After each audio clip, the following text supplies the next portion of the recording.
As I mentioned earlier, much of the South African economy was built based on the mining industry. It was first diamonds, very quickly gold, and as gold demanded industrialization, then the demand for power. Therefore, the coal mining was came into the flow, into the fore, building a big energy sector in this country. The electricity supply industry led by Eskom. Mm. And it poses a problem, I guess, for policymakers and politicians, because you're such a critical part of the economy. So adopting any really hard carbon emissions targets would be difficult for the South African government. It would be, but before I even go into that, Ed, is just to be upfront in terms of us as in the mining industry. Do accept and believe the science of climate change, and do believe that human activity, including ours, mining, does make a negative impact. And therefore, we do agree that something must be done, and must be done now, to mitigate further degradation of the environment, and also mitigate the emissions, carbon emissions. However, we believe that this must be done in such a way that it does not undermine other government priorities, developmental priorities, growing the economy, creating of jobs, and we believe that it is possible. It is possible for us to move to a lower carbon economy without adversely affecting other government priorities while achieving decent environmental targets. What role can the mining industry as a whole play in lowering carbon emissions? Are we talking about just using more efficient machinery at the mines? Yes, more efficient use of machinery. Two, funding of appropriate energy efficiency measures, reforestation, research into technologies that will further improve the efficiency of how we do business, financing and educating the public on energy efficiency things, solar water heating systems, and so forth. And you mentioned it earlier, the question of equity, the common but differentiated responsibility that's formed the basis of these climate change talks. It is important for countries like South Africa that everyone has access to electricity, and I guess for the time being, at least, coal will provide that. Well, it's going to take a while for us not to be able to be heavily dependent on coal.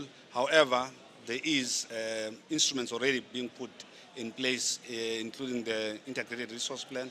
The Integrated Resource Plan envisages an introduction of renewables, nuclear into the energy mix in such a way that by 2030, 2025, 30, coal would become a less dominant energy source for our economy.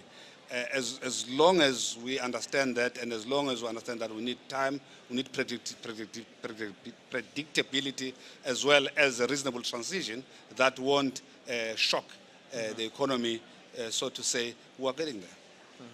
It would be hard, though, for an industry that is so successful in South Africa to almost lose its foothold. I mean, it'd be hard for the big coal producers to lose their stakeholders, wouldn't it?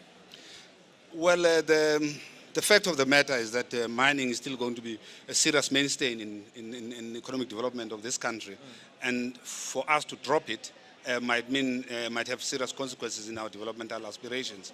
And we want to take everybody along. We're working closely together with the government and all the other stakeholders to make sure that we do this in a very constructive and very predictable, cautious with it, so that we don't find ourselves dealing with unintended consequences.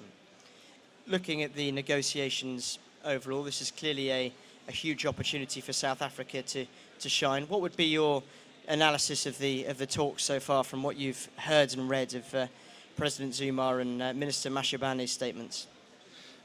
I think our position is very reasonable. It's honest. Our aspirations are clear. We want to get to a lower carbon economy.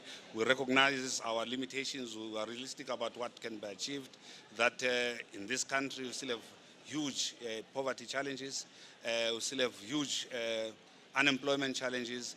Within this constraint, we are willing to move towards a lower carbon economy. However, we know that this should be done in a global way, in such a way that smaller countries get assistance from the bigger players.